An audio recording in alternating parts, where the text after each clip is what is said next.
ഈ പുള്ളിയുടെ ഉദ്യോഗം പുള്ളി സിനിമയ്ക്ക് വേണ്ടി മാത്രം രാജിവെച്ച ആളാണ് കേട്ടോ. അതെ. എന്ന് പറഞ്ഞാൽ ഈ ആകാശത്തിൽ അഭിനയിക്കുന്നതിന് മുൻപ് ചെറിയ ചെറിയ 15ഓളം സിനിമകളിലും ചെറിയ ചെറിയ വേഷങ്ങളിൽ അഭിനയിച്ചിട്ടുണ്ട്. പപ്പൻ, പ്രിയപ്പെട്ട പപ്പൻ, അങ്ങനെ തുടങ്ങി കുറെ ബട്ടർഫ്ലൈസ് വരെയുള്ള സിനിമകളുണ്ട്, ഒരുപാട് സിനിമകളുണ്ട്. അതെ. അങ്ങനെ ഇരിക്കുന്ന സമയത്താണ് പുള്ളി ജോലി ചെയ്തിരുന്ന സ്ഥാപനത്തിൽ നിന്ന് ജെയിംസ് എഞ്ചിനീയറിംഗ് അല്ല, അതിനുശേഷം വേറെ അല്ല, അത് കഴിഞ്ഞിട്ട് വേറൊരു അവിടുത്തെ അസിസ്റ്റന്റ് മാനേജറായിട്ട്. അയാൾക്ക് ഈ പറഞ്ഞ മാതിരി അതിന്റെ മാനേജർക്ക് ഈ ഇങ്ങനെ നാടകത്തിൽ പോണത് ഇഷ്ടമല്ല, മറ്റേ ഉദ്യോഗത്തിൽ തന്നെ പൂർണ്ണമായി കേന്ദ്രീകരിക്കണം എന്നാണ് പുള്ളിയുടെ നിർബന്ധം. അങ്ങനെ എനിക്ക് പുള്ളിയെ ബോംബെക്ക് ട്രാൻസ്ഫർ ചെയ്ത്. അപ്പോൾ പുള്ളി പറഞ്ഞ് നടക്കൂല, ഇല്ലെങ്കിൽ നിങ്ങളുടെ ഉദ്യോഗം കളയുമെന്ന് പറഞ്ഞു.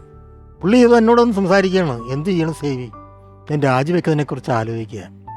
അപ്പം ഞാൻ പറഞ്ഞ തനിക്കിപ്പോൾ ആ ഉദ്യോഗം ഇല്ലെങ്കിലും ജീവിക്കാൻ പറ്റും, ഒരു സംശയം വിചാരിക്കാം. ഒന്നില്ലെങ്കിൽ തനിക്ക് അനൗൺസ്മെന്റ് നടത്തി ജീവിക്കാൻ പറ്റും. കാരണം അന്ന് മിക്കവാറും ഈ പരിപാടികൾക്ക് അനൗൺസ്മെന്റ് റെക്കോർഡ് ചെയ്യുന്ന പുള്ളിയാണ്. അല്ല സേവരേട്ടാ, വേറെ ഒരുപാട് ബിസിനസ് പുള്ളിക്കുണ്ടായിരുന്നു. ഫോട്ടോസ്റ്റാറ്റ് കട. അപ്പൊ ഞാൻ പറഞ്ഞു ഷോപ്പൊക്കെ എറണാകുളത്ത് ഉണ്ടായിരുന്നു.